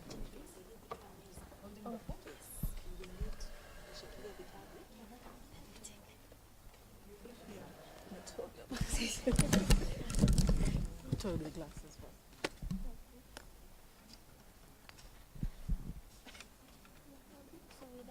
I think they want a photo. No, they will direct us. Do we check the? With the book? Yes.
Thank you so much, the panelists. Haven't they given us a good discussion? Yes. Don't we have practical solutions? I really like the idea that he has mooted at the end about the public interest litigation, isn't it? That we must also be preemptive in this fight. Because we know that there's a threat coming, we should also take some preemptive steps. Now, at this point, allow me to invite Virginia. Virginia will be giving us some of the steps, including preparing us for the communique that we expect to come to us, putting together the conversations and some of the discussions that we've had. Let's welcome her. Virginia has been so instrumental in all of us being here, isn't it? She has really put this together wonderfully. Thank you, even as you come to us. Thank you, Rachel, for that. Kina mama, tuko? Bado tuko, sindio? How are we feeling today? Have we achieved what we wanted to achieve? Are we feeling like we've done something important today? Yes. Sindio? I wanted to just review the outcomes that we are hoping to get from this session. I know we said we wanted to enhance networks and partnerships among the women rights organizations. I think we were able to achieve this yesterday. We had a very nice review meeting, and we were able to get at least some of the insights from our partners, because for those who are in the room who may not know, the women rights organizations are our partners at the grassroots level, and they help us to be able to at least achieve our mission in terms of promoting women's political participation and, of course, eliminating GBV. So do we feel as if to network? To network, sindio? We learn some of the best practices that we can employ in terms of the work that we do. We also learn some of the challenges. So tulisikia tukaona ni nini inatulemea pale kwa ground. And they were also able to share about what FIDA has done and also what FIDA can do better, which we were able to receive the feedback, and we hope to be able to action effectively. The next outcome was improved understanding of women's political participation. Tumeelewa hiyo leo? Si tumeelewa? We've had a very good panel in the morning. Waliweza kueleza some of the issues. Of course, najua kuna wengine tungetaka kuuliza maswali, lakini we did not have a chance. But I'm hoping even as we continue to engage, tutaendelea kuzungumza, si ndio? And then we also learned about emerging trends in sexual and gender-based violence. Tumeongea pia mambo ya femicide na tukaelewa kwamba there's a need for action. Tunakubaliana? Kuna Madam Ejidia, ulituambia something about say no to femicide. Yes. What was your mantra yesterday? Kuna kitu ulituambia jana about femicide.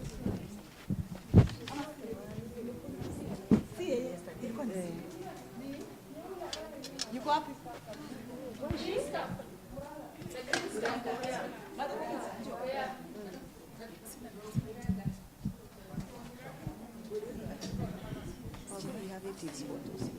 There is a slogan you shared with us yesterday. I want you to share with us, for those who are not there in the meeting.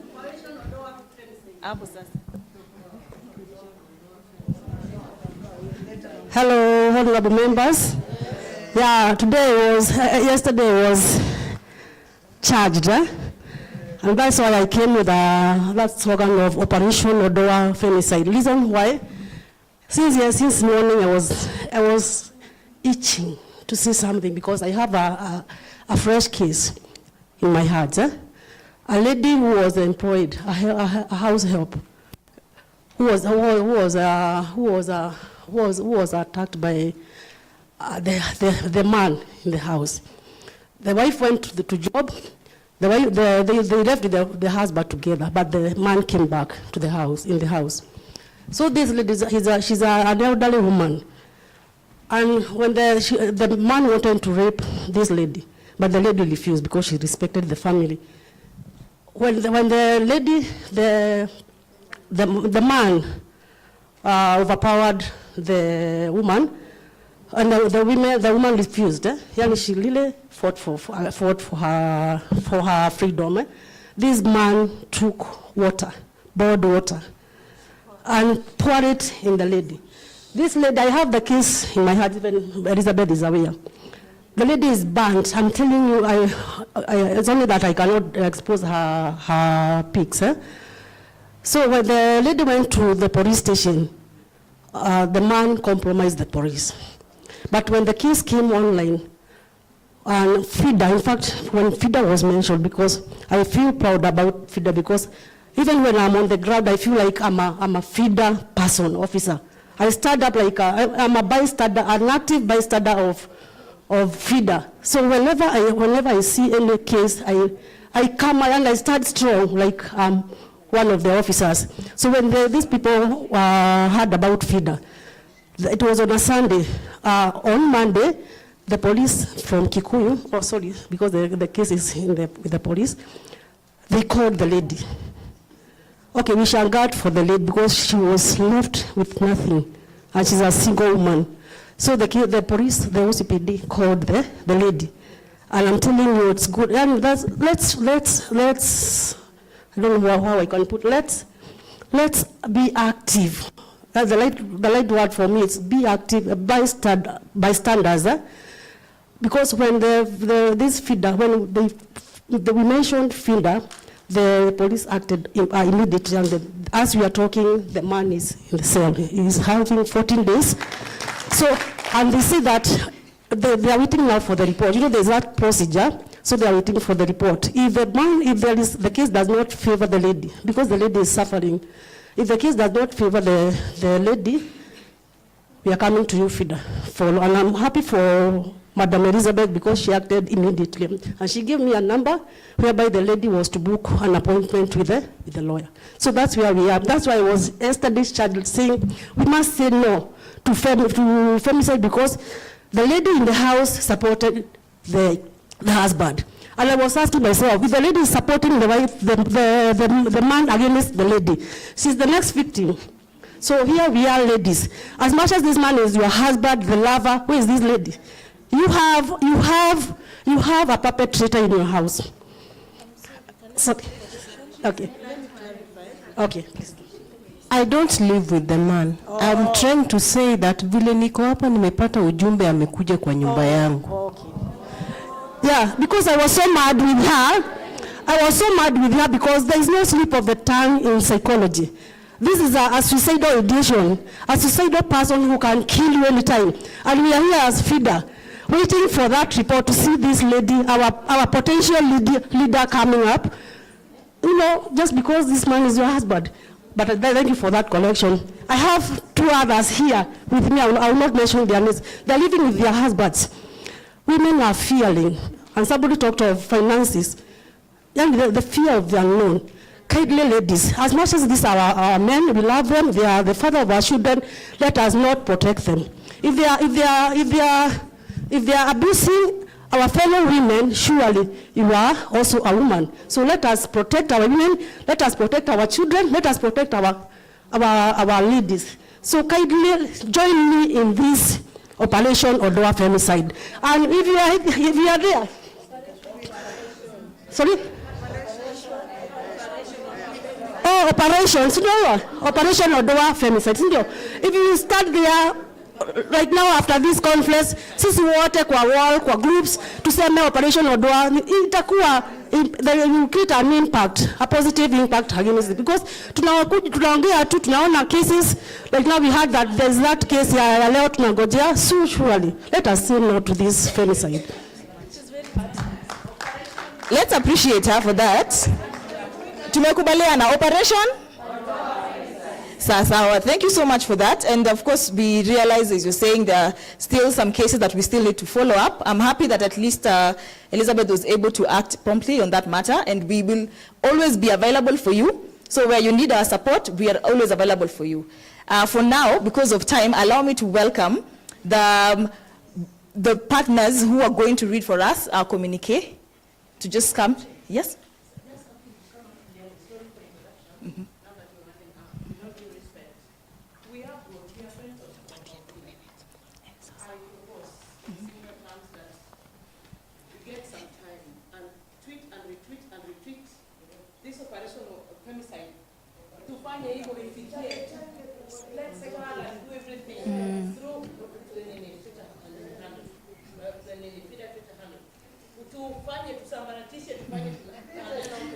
Thank you for that. And I think, Esther, you are supposed to be among the women who are coming to read for us the communique. So kindly, let us make way to the front. Tafadhali.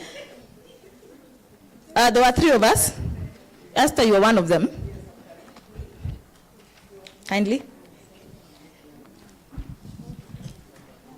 You can just have a seat. You can have a seat.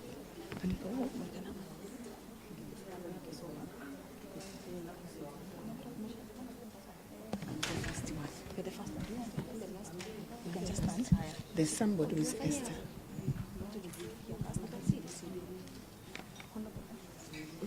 You can be Esther. Esther. There's a mic.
The whole thing.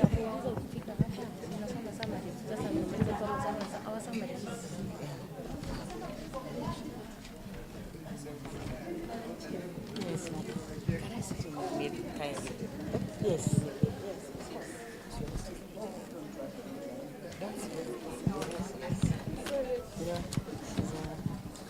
Once a chief remains a chief. Yeah, of course. She's the honorable member.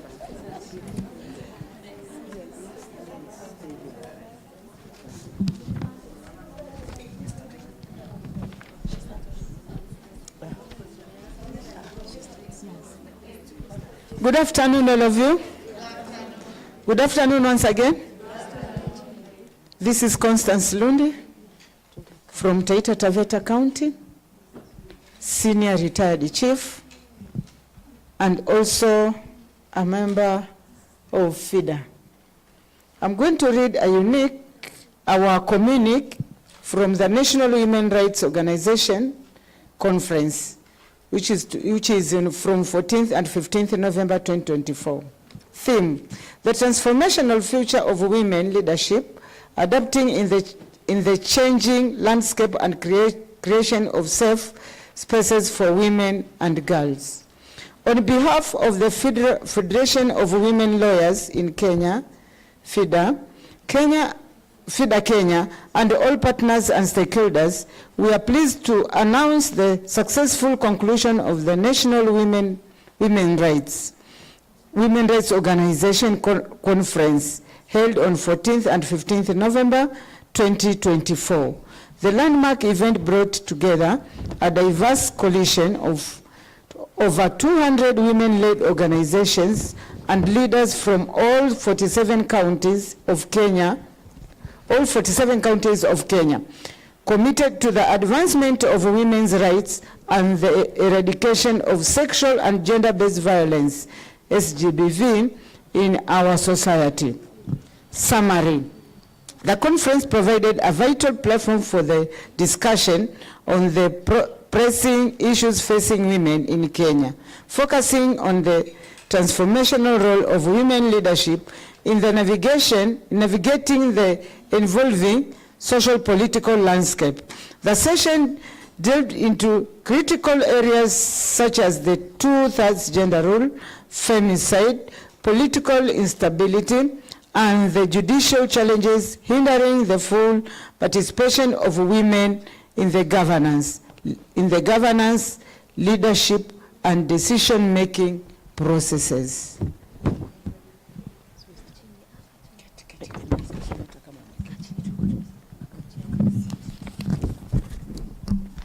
We continue with the communique. My name is Honorable Commissioner Esther Onana. I'm reading this from Migori County, a member of FIDA. Key highlights and outcomes: strengthening networks and advocacy. We renewed our collective commitment to building a strong, unified movement for women's rights across Kenya. The conference emphasized the importance of solidarity among women's rights organizations, that is WROs, to amplify our voices in the ongoing efforts to combat SGBV and systemic inequality. Legal and policy recommendations. A key outcome of the conference was the development of actionable legal and policy recommendations aimed at empowering women's participation in governance. These recommendations will be presented to the Ministry of Public Service, Gender and Affirmative Action, political parties, and election management bodies in preparation for the 2027 general elections, where we strive for greater representation of women in all our diversities in both elective and appointive positions. Commitment to a gender-responsive legal framework. The WROs reaffirmed the urgency of addressing the systemic challenges that women face within the political, social, and legal frameworks of Kenya. We collectively call for stronger policy interventions to combat femicide, SGBV, and other broader gender-based inequality issues that persist in our society.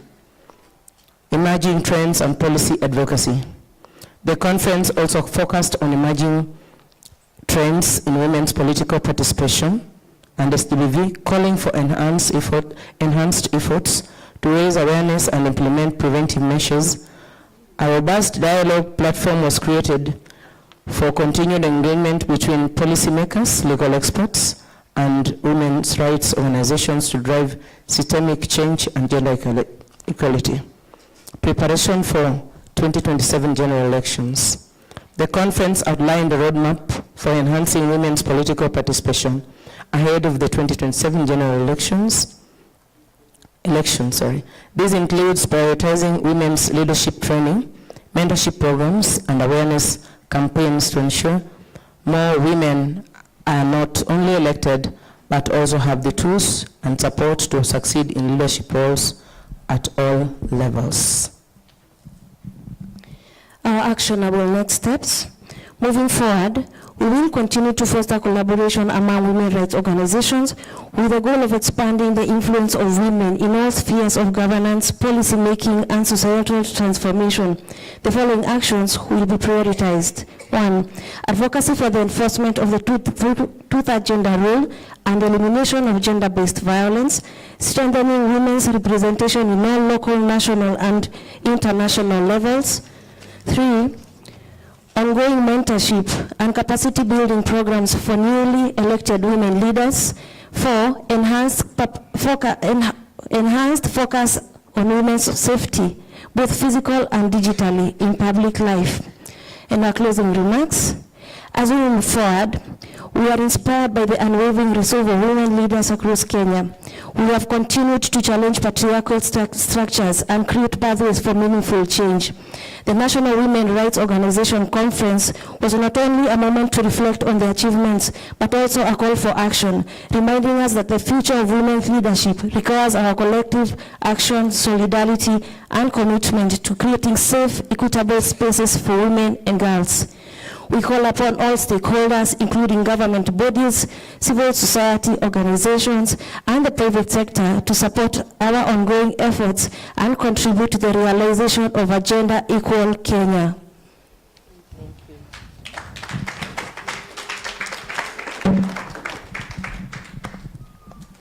Thank you so much. Are we happy with those outcomes? Yes. Are we ready to go back to the ground and work on them?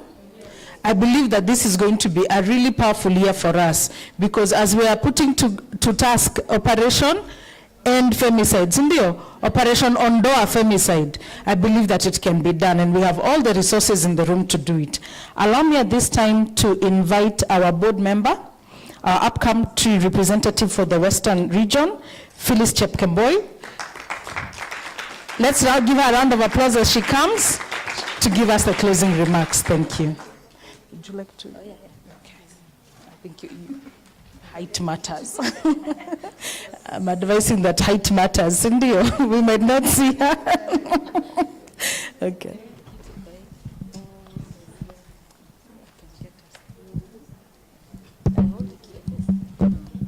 Hey, Mnakapoa from up here. You know, you have, rather I was giving you my back from this table, but from up here, Nani, it's almost 6. Right? Sorry, hiyo kitu ni mzito. I'll just try, probably hold. Now, I have a very simple role to give a vote of thanks. But before I do that, can I see the men in the room? Mimi nilikuwa nimekaa huku sikuwa naona vizuri. How many are you? Plus the photographers, our beautiful men in the room. I need you all to stand if you can, please.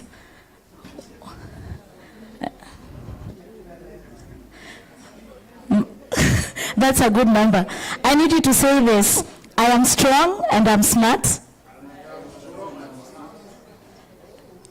And I will always make the world a better place for women and girls, whether we are related or not. I am a coffee kwao. Kindly have a seat, asante. For the ladies, because we are the majority, hatutasimama. Tumechoka, tumefanya kazi mingi, tumewacha hata kazi nyumbani kukuja for this conference. So we'll just sit and say, I am beautiful. I am worth it. I am special in every way. And I deserve all the good things in life. Amen.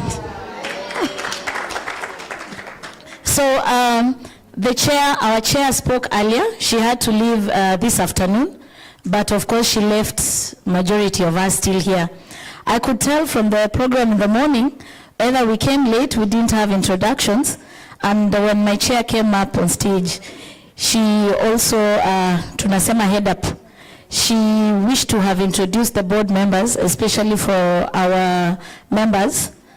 So I will take this opportunity to do that on her behalf. Seated on the table hapa katikati, wacha tuanze na Mombasani. Wa Mombasani mko? Mko ama mshaenda Mombasa?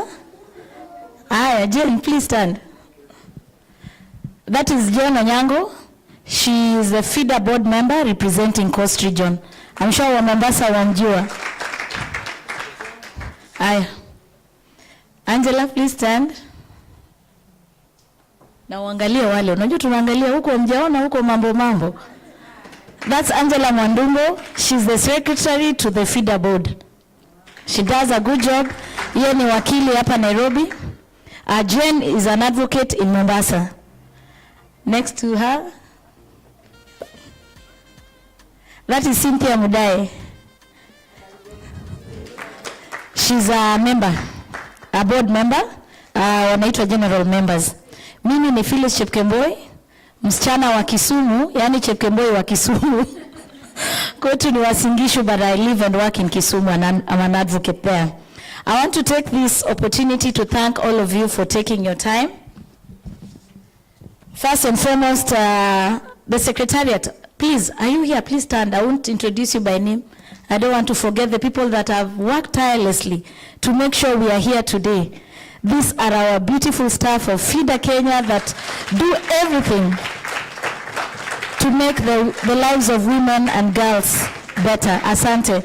Most importantly, Virginia Kibunja for putting this together. And our gracious host, Rachel Mudoga, please stand. Beautiful lady. Asante sana, that was wonderful. Of course, our sorry, najua mimi ni mfupi, najaribu kushikilia hii, najaribu kusoma, ni shida lakini mniwie radhi. Of course, our moderators for the two panelists, Anne Wanjuhi and Ms. Waruguru Kiai, they did a wonderful job moderating those panels, explaining, asking questions with all the decorum that it required. Asanteni sana. And for the panelist members, I know some have left, but I'll just mention by name.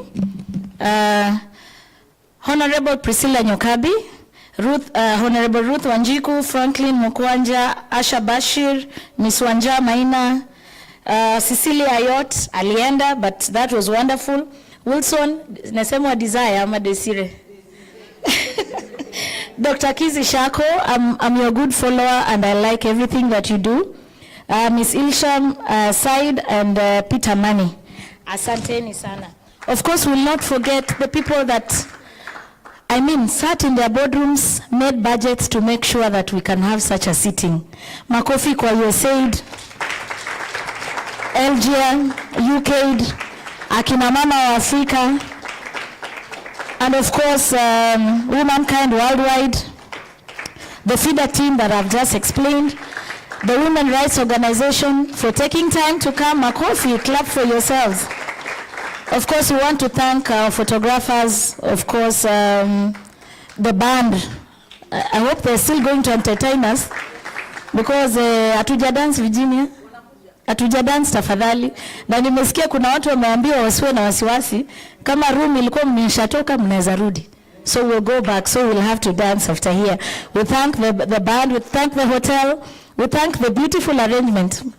Is everybody having a flower on the... Okay. So mnaona hii maua hapa. Isn't it beautiful?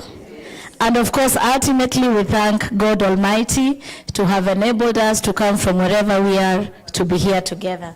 So kwa hayo machache, nitawaambia tu asante sana. Thank you. Kwetu tunasema kongoi missing. Na huko kwetu kwingine tunasema nini? Erokamano. Thank you. Pia. Thank you so much. Isn't she beautiful? Let's clap for her. She comes down. Thank you so much. And I think this is my final word, is to say thank you so much. Sawa. Okay. So as we come to a close, I think we are celebrating the power of women today, isn't it? That we feel powerful, we feel strong. We might have many challenges, and we've talked about some of those that we've faced in our own lives, but we believe we are ready. And I believe that after the work that we are about to do, we will not lose another woman to femicide. It was interesting hearing people's personal stories, because I think all of us have now been touched by such a case, isn't it? I think we all remember the case of Ivy Wangeshi, the medical student who was hacked in Eldoret. That was my cousin. And at that time, I didn't even have the language to process it. What made it worse is the online bullying that you all remember took place, isn't it? And I was I wake up, I put on social media, I see the things that people are saying. I was so heartbroken until I stopped looking. But do you know, I still remember the Twitter handles of those women who were fighting back for us. They didn't know us, but they took to their Twitter accounts to push back and to say, you can't say such things about people. You can't say such things and hold that position. And I still remember a page that was tracking the men who were making those comments and writing emails to their employers and saying, this is your manager that you say manages your business. This is what he's doing to women online. And I believe that we still have power to push back, don't we? We have power, we have strategies, we have things we can do to ensure that we save the girls of ourselves, even as adult women, and the girls of tomorrow from going through such terror again. But for us, we are happy. We've had a wonderful 2 days. We have enjoyed ourselves, isn't it? We have enjoyed. Band iko wapi? Wanakuja, because we do need to make sure that we dance. For me, it's been a great honor to be able to be your host, and I really appreciate, and I hope to do more and more of this, because FIDA is a place that I feel at home. The work that we do, the feminist position on everything that FIDA stands for, is a place that I feel very much at home. Thank you, asanteni sana, and have a safe travel home, back to your home counties. Asanteni. Thank you so much, Rachel. Just before we give the band, kindly do not leave before you have signed for us. Kuna list bado hamjasign, ile list ingine. So kindly make sure before you leave, we'll be at the registration table tutawapatia. But for now, allow me to welcome the band. Tusimame kidogo, si ndio? Tumeketi sana. Tusimame kidogo to dance to, alafu ndo tukunywe chai tukienda. Na mwenye ako na suggestion anaweza patia DJ pia. Anguka nayo. Superwoman. Sidhani wanajua Superwoman. Unless tuweke the YouTube. Si ndio? Kuna ile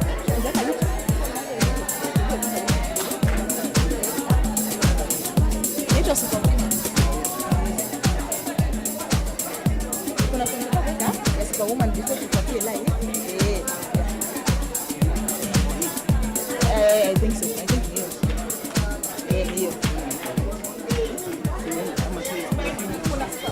Ama sio?